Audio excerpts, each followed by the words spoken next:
the athletes that's going to Peru for the youth championships. Champions. They don't have money to pay for their tickets to get there. I'm helping them now to raise money. How do I, as the minister, justify sending Mama Joy, paying 1.3 million, sending people business class, top hotels, while the people that she's supposed to go and watch can't even get there? She gets there before them. They get there before them. We love Mama Joy, but who's she going to watch if I can't get these people? People mustn't, if you are really a super fan, you'll get yourself there if you really want to be there, or that's why we have TV. You know, the problem that I'm having is that there are some celebrities in this country that wants the lifestyle of Instagram to be maintained by our department. That time is over. That money is going to the sport. A person, you say they are suffering here on TV, but go to the Instagram. They're living a very Louis lavish bag, life. it is Louis Vuitton, it is Gucci, but here you are saying to us, we are not your... Yesterday I asked them to say, give me the list of people that are going to the Olympics in my office and tell me what are they going to do there. I already know I'm going to scratch a lot of names, like what I did with the people that went to Venezuela. It's a new time, school sport is coming back. You see, the problem they are having with me, I'm not there to be liked. I am there to do the job that South Africans who voted for us want us to do. Change is coming. I have met with SASCOC. I've met with Cricket South Africa. I'm a minister on the move. I'm a worker. I'm a super fan. I had the Mama Joy with cash. I'm a sport fanatic. I'm a super fan. Yes. But it cannot be. I went there and I watched the game and I felt a bit guilty. Now I want to assure people that the minister is responsible for telecommunications. I think between me and him, we will sort out this problem. People must watch the Springboks, must watch Bafana. This is their team. We can't be controlled by a select few that there's context and money and think they have power. We are in charge. The box must be shown on SABC. People must watch on the national broadcaster. They should watch the national team. This team belongs to the people. What type of leaders are we if we allow... Speak to me about the first time we hear from you speaking to us as a nation. You tell us that you know, you want to take spinning and put it on the next level and make it one of the biggest sports. Bring us into your mind and your thinking when that came about, because when initially you said it, some people thought, oh, is it a spin-a-thon? Are we going to be spinning on bicycles? But it wasn't that. Yeah, you know, firstly, I want to say thank you to the people that supports the idea. But you know, privilege sometimes make us blind to the reality. I've been to rugby games that are empty. I've been to boxing games that are empty. I've been to soccer games that are empty. I've never in my entire life gone to a spinning event that is empty. It's jam-packed. And spinning is going nowhere. So, you know, we have to formulate it. We have to regulate it. We have to make it safer. And I'm telling you, we're going to make spinning one of the biggest sports in South Africa. And I suppose that also then links back to you saying, for you, it's also a way to take the youngsters out of gangsterism. It's like constituency. Gangsterism. And almost have them focus in a different place. But we see that a lot with a lot of different sporting codes. Is then school sport going to be something that you also want to focus on moving forward? We have no choice. I've spoken already just briefly on the sidelines with the Minister of Education and said, I want to see her. And she's also saying that we must speak about school sport. You know, I can tell you, let me make you a great example. In the street that I grew up in, there was Gayton Mckenzie and there was another guy. Another guy was into sport. He would kick a ball, we would go and break into people's houses. He will not go, he will play soccer. When I was in jail, I switched on my TV. I switched on the TV in jail. And I saw him playing for the national team. His name is Willem Jackson. Now, a kid in sport is a kid out of court. And once and the same with spinning. We know, spinning, you don't get drug users. Because all the money, there's no time to buy drugs. All the money buys a part for the car and stuff like that. And you know, people mustn't say, no, this thing is dangerous. I watch F1. F1 is dangerous. Motorsport is dangerous. Boxing is dangerous. There are some dangerous elements, but the majority of it is good. It changes lives. It's inspirational sport for people. And that's what we want to focus on. And there's just so many things to try and unpack with you, Minister, and we don't have a lot of time. So I do also want to talk about the whole announcement that you made regarding Superfans and the fact that you're doing away with that and the government having to fund that because you want to focus more on giving the funds to the athletes to be able to compete at different levels. Let's talk about that, because you could have someone who's a netball player say, it actually makes a difference for me to sometimes look up and I see Mama Joy because I know that that's the 12th player. All right. South Africa has got 65, or let me say 50 million Mama Joys. Make no mistake. That jumps in front of the TV, that will take the last money to go to a game. But there's two things that South Africa needs to understand about the whole Mama Joy situation. There is a panel of superfans. Why is it that they're using the same people while there's a panel? What must the other superfans think that's on the panel? The departmental panel. And you only use the same people, it cannot be. But more than that, the hockey team were raising money. They were selling Boerewors rolls to go and compete. The athletes that's going to Peru for the youth championships, they don't have money to pay for their tickets to get there. I'm helping them now to raise money to get them sponsorship. How do I, as the minister, justify sending Mama Joy, paying 1.3 million, sending people business class, top hotels, while the people that she's supposed to go and watch can't even get there? She gets there before them. They get there before them. We love Mama Joy, but who's she going to watch if I can't get these people? People mustn't, if you are really a super fan, you'll get yourself there if you really want to be there, or that's why we have TV. Indeed, we do hear you there, Minister Gayton Mckenzie. Perhaps we also touch on, when we look at what's happened with 2023 was a good year for South African sport. We had our own World Cup being hosted here, and we heard certain promises being made. And I mean, I suppose you're coming in and taking over from a ministry that wasn't initially yours. But when we look at netball and the fact that it's a participation sport, it's been growing in numbers. But a lot of young girls don't even have a sports arena or a netball arena that they can go to and say, this is where we can play. Are you looking at those elements as well? I mean, we know President Ramaphosa did make a promise to the president of NSA to say we will build an amazing arena for netball in South Africa. And President Ramaphosa is still serious about keeping that promise, because that's why I met with Netball South Africa. I met with them. I listened to what they want. I wanted to know how can we achieve the promise the president wants us to build those. That's what the president wants. And what the president wants, the president is going to get. He's the boss. So I met with them, and I was so happy with that meeting. I was sad, though, that they get so little money from our department. And I had the people from the department there.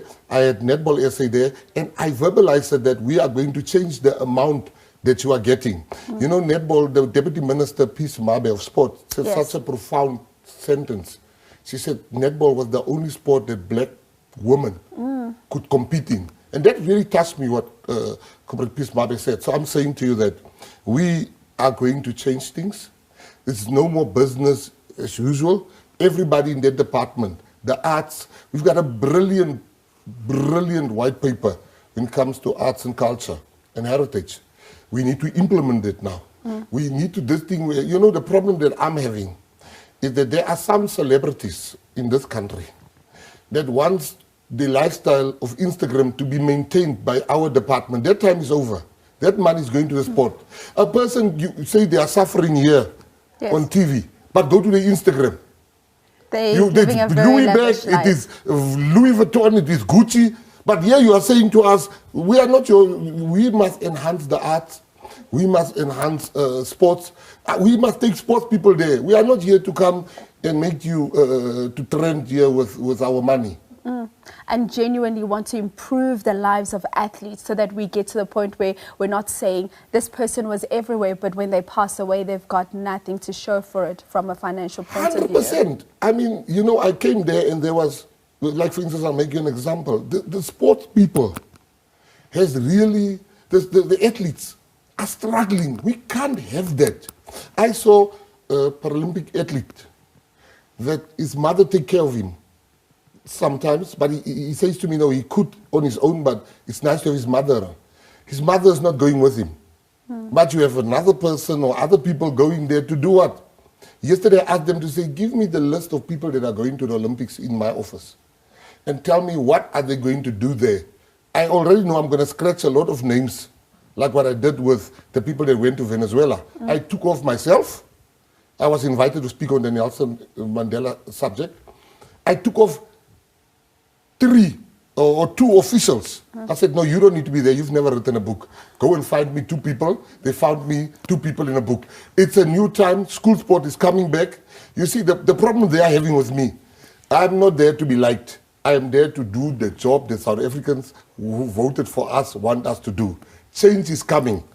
Change is coming. I met with SAFA. I'm excited with what they have told us with where soccer is going. And I'm going to look at that. And I must tell you, they've made a brilliant presentation. I've met with Athletics South Africa. I'm happy with that. I have met with SASCOC.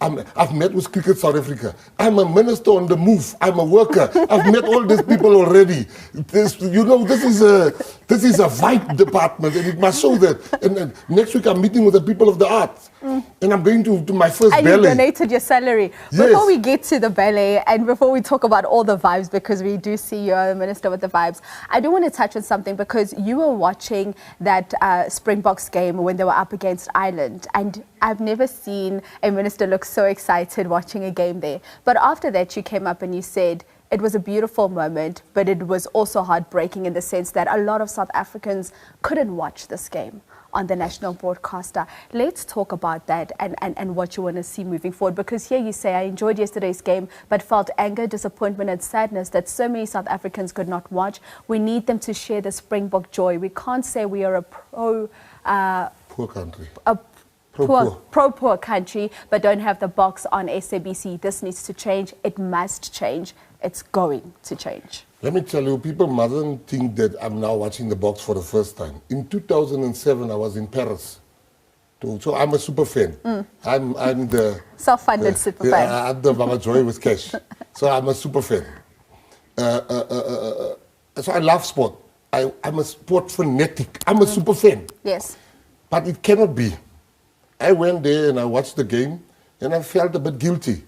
Now I want to assure people that the minister responsible for telecommunications and has really been showing an eagerness.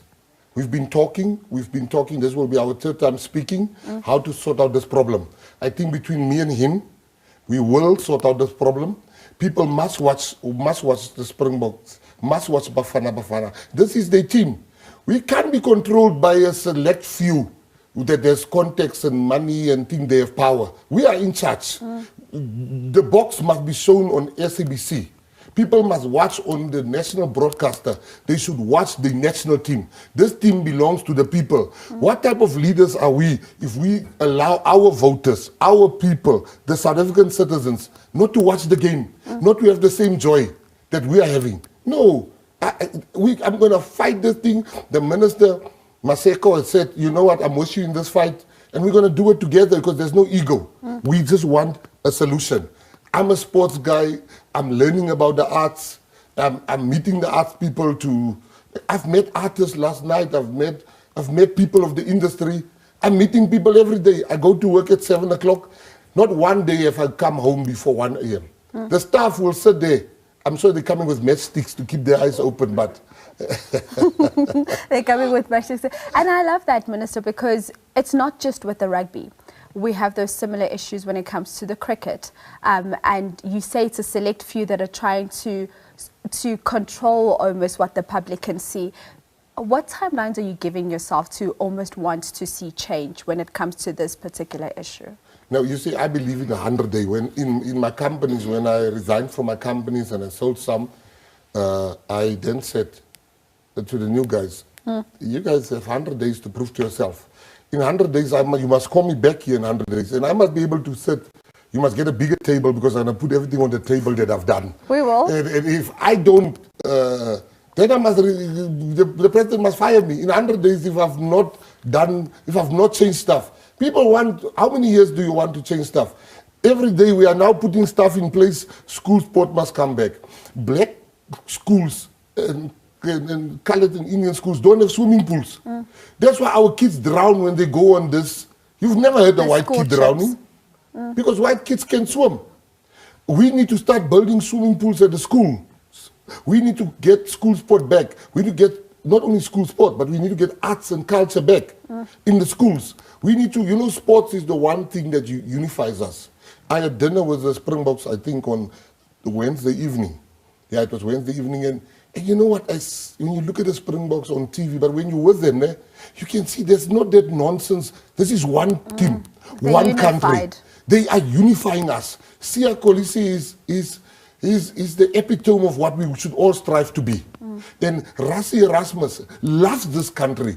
And we should have, sports is the one thing that shows us that we have more in common than we don't have in common.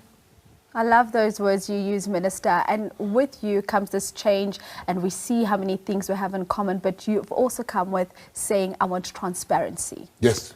And that's one of the first things you gave us, to say, I want transparency, I want things to be published, I want the public to know how much is being spent on artists, how much is being spent on athletes, and why. Let me explain something that South Africans don't know. Is that, you know, that there are people that are not artists that is getting money from my department. There are people that are not sports people that are getting money from the department. There are people that are not heritage people involved in heritage, preserving our heritage, that gets money. On the other hand, you have artists that are struggling. You have sports people that are struggling, while they have a department that must enable an environment where they should not struggle.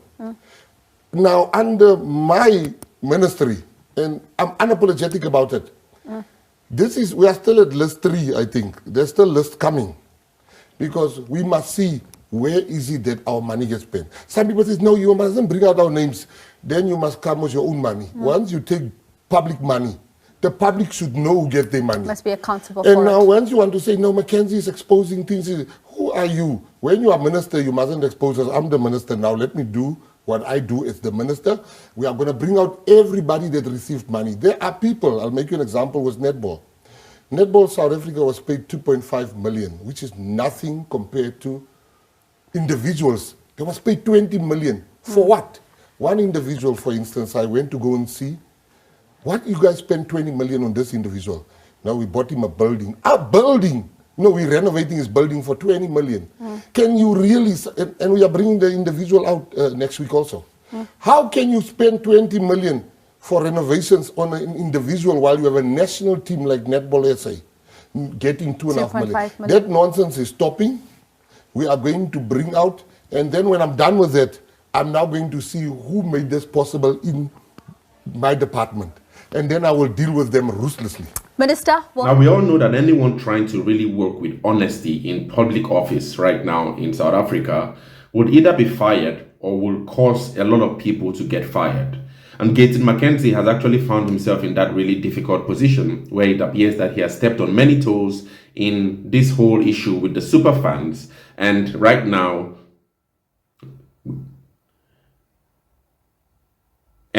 he's making a lot of changes in the minister, and right now he's making a lot of radical changes in the Ministry of Sports, changing many things that have actually been the norm for many years. Now, I put together a little report to help us analyze and understand where this whole issue with the superfans is at the moment, and also a small response from the popular Mama Joy, who is actually, many people claim, is actually a major victim of Gayton Mckenzie's cut to the Superfans budget, and what becomes of the entire Superfans edifice as a phenomenon in South Africa. Now, we know that the announcement that South Africa's newly appointed Minister of Sports, Arts and Culture, Gayton Mckenzie, will cease funding for the so-called Superfans that has elicited varied responses from the nation. South Africa, often referred to as the Rainbow Nation, boasts of a rich history of superfans, enthusiastic supporters, adorned with vibrant attire, who regularly attend significant sports events, especially played by South Africa. Now, some of these super fans, they've actually achieved international recognition, all right? And historically, the government has actually subsidized these fans' attendance at events such as the Africa Cup of Nations and the Rugby World Cup. However, Gayton Mckenzie, a charismatic and contentious figure leading the Patriotic Alliance Party, which secured 2.06% of the votes, actually, of the electorate. In a recent May general elections, the elections May 29 that just passed, he argued that these funds could actually be more effectively allocated. This is Gayton Mckenzie speaking now. He says, I have terminated all trips for superfans. We have athletes and artists struggling to secure funding to participate in sports events and exhibitions. How can we justify financing fans? Mckenzie actually stated on his social media page.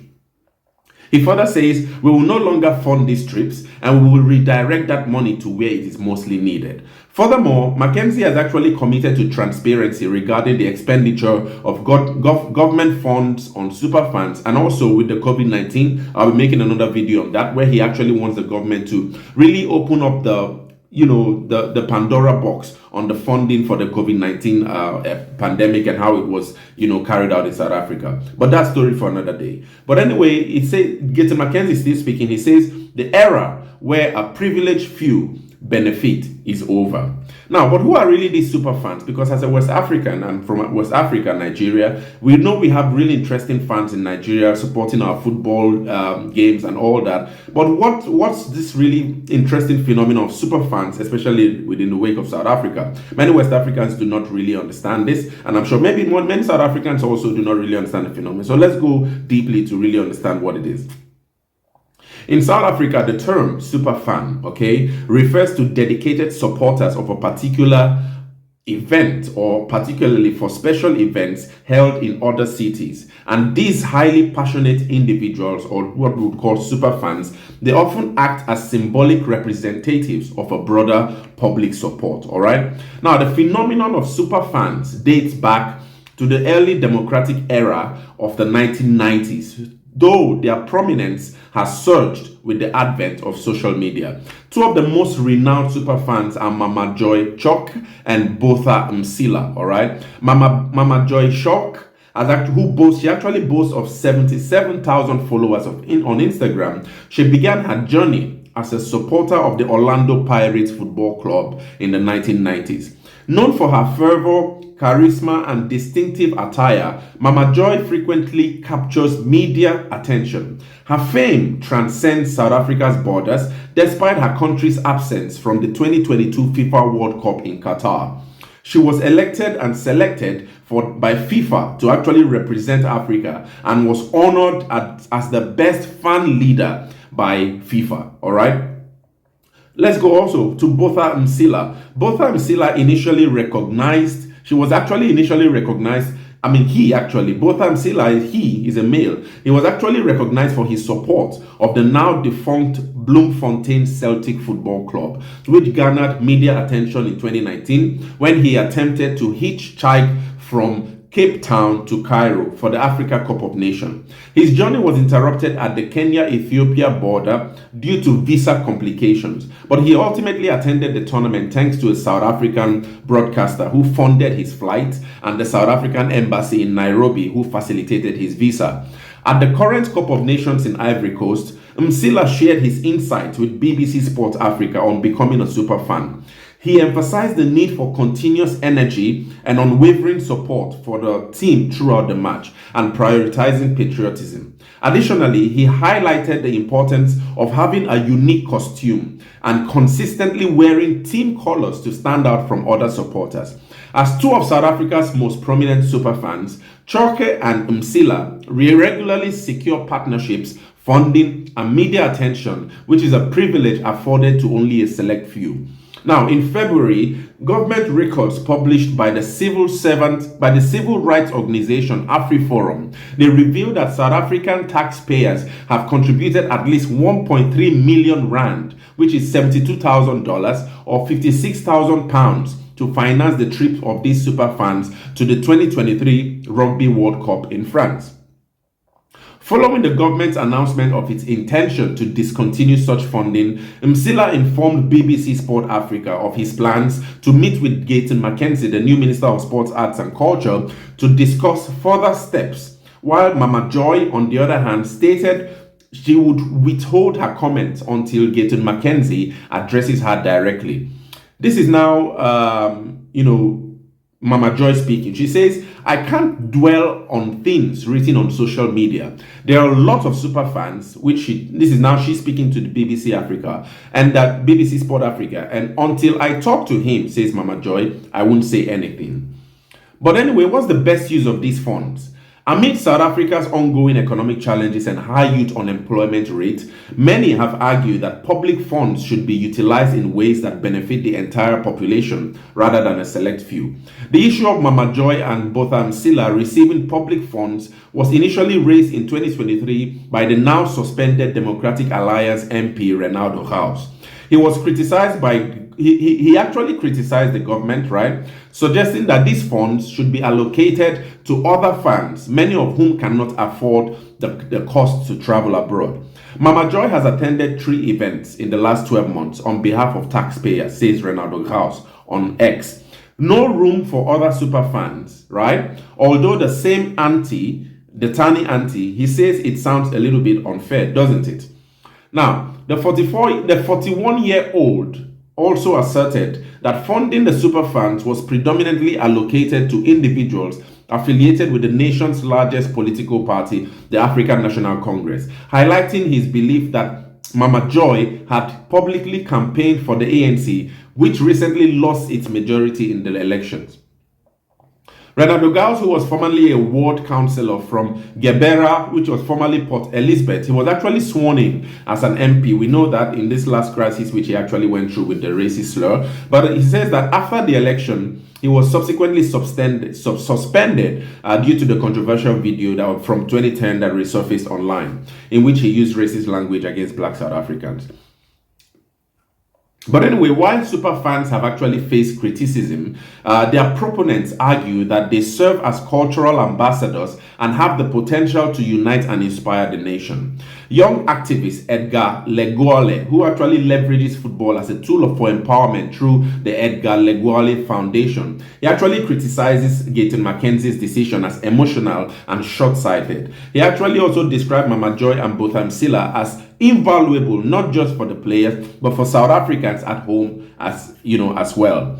Anyway, others have also lauded Mama Joy for her passion, noting that it began prior to the rise of social media, where there were fewer opportunities to monetize the role of a super fan. Mama Joy became a super fan way before the government even took notice of her. The government recognized her because they saw how important it was for us, and especially the sportsmen from South Africa and women, to see their colors reflected among their supporters, says one supporter on social media. Although sports is often cited as one of the few unifying forces in South Africa, the issue of funding, right, for superfans appears likely to remain contentious. South African superfan responds to Gayton Mckenzie's announcement in this manner. They argue that the prominent superfan Mama Joy has actually publicly responded to Sports Minister Gayton Mckenzie's recent decision to cease state-funded trips for superfans. Mckenzie actually made this announcement last week, Tuesday, and we know that Mama Joy, who is a well-known presence at international events supporting Bafana Bafana, Banyana Banyana, and also the Springboks, is among those who were implicated in this decision. Now, what is Mama Joy's response? Mama Joy is now actually responding. In Mama Joy's response, she actually expressed her gratitude and resilience, in a post on X, which was former Twitter, and this was her comment on X. She says, "Thanks to my God and my ancestors and to all people who support sport out there. Let not poverty and jealousy stand in your way to support what you like. Thanks for loving Mama Joy." This is exactly Mama Joy's post and her response to this whole saga, on X. She also emphasized her achievements, highlighting her recognition and pride as a super fan. And she also said that it was a final Springboks versus New Zealand in St. Denis. Being called a fan of the tournament and giving time to talk to the whole world as an SA super fan. I'm very proud of myself, my country, and my pride. If you check X, I'm trending for 4 days in a row, and I'm actually the best. So this is actually Mama Joy's response to this whole saga with Superfans, you see.